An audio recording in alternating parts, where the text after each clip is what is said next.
হিসাবে গায়ে করবো। একটু দূরে রাখতে মোবাইল, নাহলে একটু দূরে রাখা ফেলবো।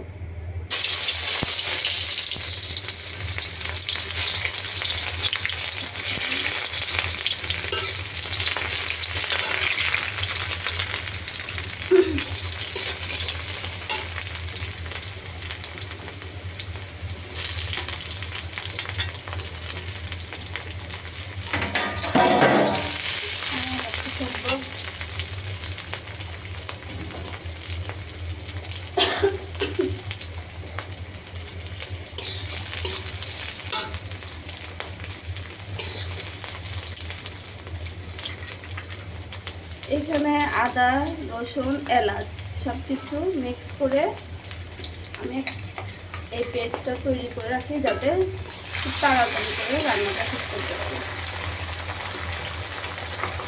আর বেশি দিন না, 2 কি 3 দিনের মশলা ব্লেন্ডার করে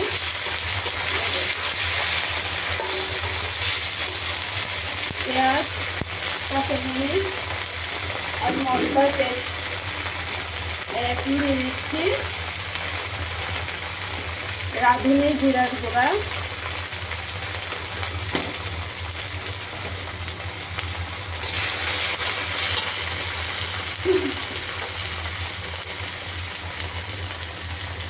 আর এই যে সামান্য একটু রাঁধুনি হলুদের গুঁড়া দিচ্ছি।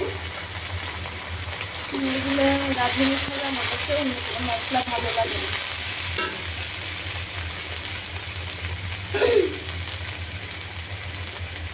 আর এগুলো হচ্ছে চিংড়ি মাছ। চিংড়ি মাছটা মশলার মধ্যে একটু কষিয়ে দিব।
পালং শাকগুলো দিয়ে দিচ্ছি।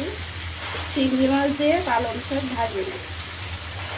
আগে শাকটাকে সুন্দর করে বেছে নিচ্ছি, বাছাই করে এগুলোকে ধুয়ে নিচ্ছি, ধুয়ে তারপরে কাটছি।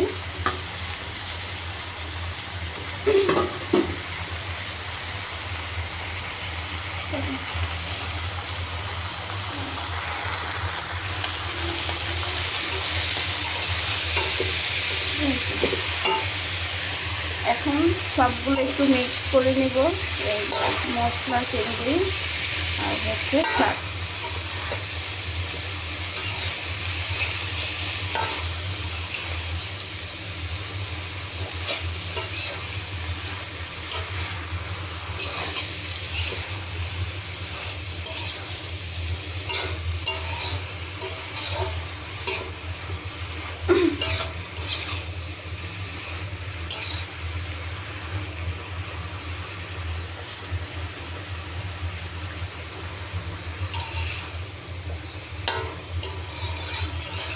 শাকে একটু পানি দেওয়া লাগবে না, যেহেতু পালং শাক পানি এমনিতেই বের হয়ে যাবে।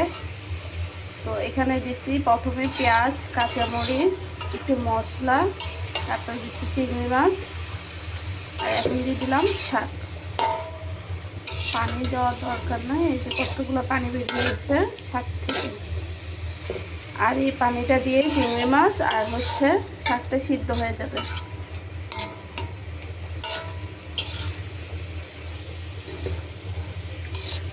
পালং শাকে রসুন দিই নাই, কারণ ওই পেস্টটার মধ্যে রসুন ছিল। আর যেহেতু এটা চিংড়ি মাছ দিয়ে রান্না করতেছি, রসুন দিলে ভালো লাগবে না, কম বেশি আমার কাছে ভালো লাগে না।